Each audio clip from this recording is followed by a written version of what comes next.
Alhamdulillah, dengan ungkapan ini marilah kita bersyukur kepada Allah yang telah memberikan berbagai macam nikmat kepada kita sehingga kita masih sempat melaksanakan kewajiban kita pada siang hari ini. Allahumma salli ala sayyidina Muhammadin wa ala alihi wa sahbihi ajma'in. Dengan ungkapan ini mudah-mudahan Allah senantiasa melimpahkan salawat dan salam kepada junjungan kita baginda Nabi besar Nabi Muhammad sallallahu alaihi wasallam beserta keluarga, para sahabat dan juga para pengikut-pengikutnya yang insyaallah kita termasuk di dalamnya. Melalui mimbar yang mulia ini pada hari Jumat yang penuh barokah ini, khatib berpesan kepada diri khatib sendiri dan juga kepada hadirin sekalian, marilah kita bertakwa kepada Allah, mentaati perintah-perintah Allah. Marilah kita melaksanakan perintah-perintah Allah dan menjauhkan larangan-larangannya. Dan hendaklah kita berinfak, hendaklah kita memberikan kontribusi kepada agama Allah agar kita termasuk orang-orang yang dicintai oleh Allah. Hadirin jamaah rahimakumullah, ketakwaan ini dibagi dua. Yang pertama ada yang disebut dengan takwa individual, di mana seseorang melakukan ritual kesolehan-kesolehan, melakukan sholat, puasa dan lain sebagainya, namun tidak ada kaitannya dengan hubungan kepada masyarakat. Ini adalah ketakwaan sosial, ketakwaan individual yang kadang disebut juga dengan kesolehan individual. Kemudian yang kedua dari bagian ketakwaan ada yang disebut dengan ketakwaan atau kesolehan sosial.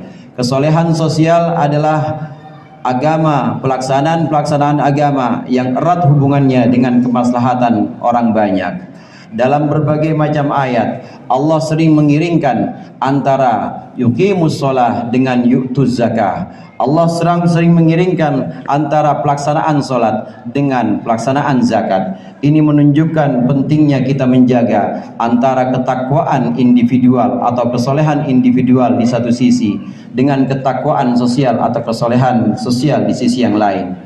Ini juga merupakan satu pelengkap, ini juga merupakan satu penyempurna di antara dua sisi agama, yaitu hablum minallah dan hablum minan nas. Kalau kita bagus hubungan kita dengan Allah, bagus hubungan kita ketika sholat dan puasa, maka kita harus baik juga hubungan kita dengan sesama masyarakat, baik juga hubungan kita dengan tetangga dan juga dengan umat muslimin secara keseluruhan. Hadirin jamaah rahimakumullah, oleh karenanya untuk menyempurnakan agama kita, selain kita sholat dan puasa untuk diri kita sendiri, maka hendaklah kita juga memperhatikan kesolehan sosial atau ketakwaan sosial. Kesolehan atau ketakwaan sosial ini antara lain adalah dengan berinfak. Allah Subhanahu wa taala dalam surat Al-Baqarah mulai dari ayat 190 hingga ayat 195 ini menceritakan tentang bagaimana orang-orang Islam harus bersatu, bagaimana orang-orang Islam harus bahu-membahu untuk melawan orang-orang musyrik. Hadirin jamaah rahimakumullah, di tahun ke-6 Hijriah ketika Rasulullah ingin melaksanakan umroh, maka tertahan di sebuah tempat yang disebut dengan Hudaybiyah. Dilaksanakanlah perjanjian yang disebut dengan perjanjian Hudaybiyah. Rasulullah dan kaum muslimin baru boleh kembali untuk melaksanakan umrah di tahun berikutnya, di tahun 7 atau di tahun berikutnya di tahun 7 Hijriah. Pada tahun 7 Hijriah ini kemudian Rasulullah melaksanakan umrah sekaligus untuk melaksanakan Fathu Makkah atau penaklukan kota Makkah.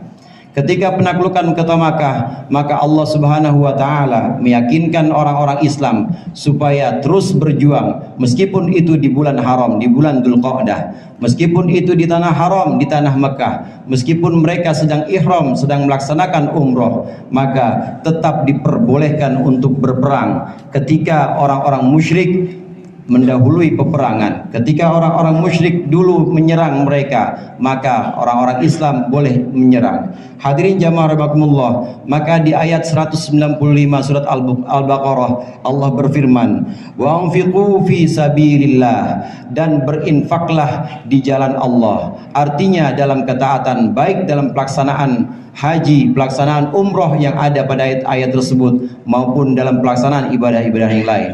Hadirin jamaah rahimakumullah, infak yang dimaksud di sini adalah memberikan harta kita, memberikan tenaga, memberikan ilmu atau memberikan apapun yang bermanfaat untuk orang Islam, untuk kejayaan agama Allah. Berinfak di sini artinya memberikan yang kita miliki dalam bentuk apapun, fi sabilillah, dalam jalan agama Allah. Kemudian dilanjutkan di sini, wala tulqu bi aidikum ila tahlukah, dan janganlah kalian jatuhkan diri kalian kepada kerusakan.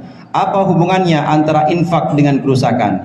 Hadirin jamaah rahimakumullah, orang yang enggan berinfak, dalam kata lain nafkah untuk keluarga, orang yang enggan untuk berinfak atau memberikan nafkah untuk keluarganya, dia tidak memberikan nafkah kepada istri dan anaknya, maka sesungguhnya dia telah membuat dirinya rusak. Artinya nama baiknya di hadapan istri dan anak-anaknya sudah rusak.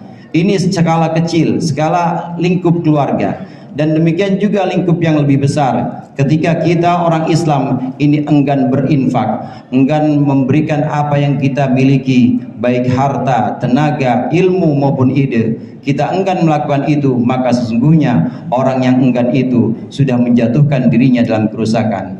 Artinya ketika satu masjid misalnya atau satu perkumpulan Islam tidak didukung oleh kita dengan harta kita, tidak didukung dengan ide-ide dan ilmu kita, satu masjid atau satu perkumpulan itu akan melemah.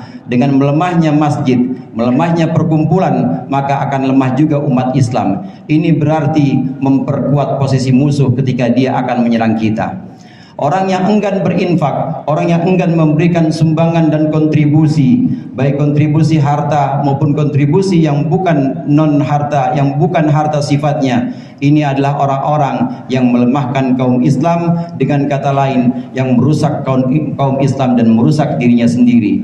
Ketika orang Islam lemah, ketika masjid-masjid, madrasah-madrasah ini tidak menerima kontribusi atau sumbangan dari orang-orang Islam sendiri, maka posisinya akan semakin melemah. Ketika semakin melemah, maka umat Islam secara keseluruhan juga akan semakin lemah, dan orang-orang yang menjadi musuh Islam akan tertawa dan gembira melihat kelemahan orang Islam ini. Oleh karenanya, dua bagian ayat ini harus digabung. Wala tulqu bi aidikum ila tahlukah. Di awal Allah menyebutkan wa anfiqu fi sabilillah wala tulqu bi aidikum ila tahlukah. Berinfaklah, berikanlah sumbangan di jalan Allah, dan jangan biarkan diri kalian jatuh ke dalam kerusakan dengan tidak berinfak, membiarkan masjid-masjid, membiarkan madrasah-madrasah terbengkalai. Wa ahsinu, dan berbuat baiklah dalam berinfak.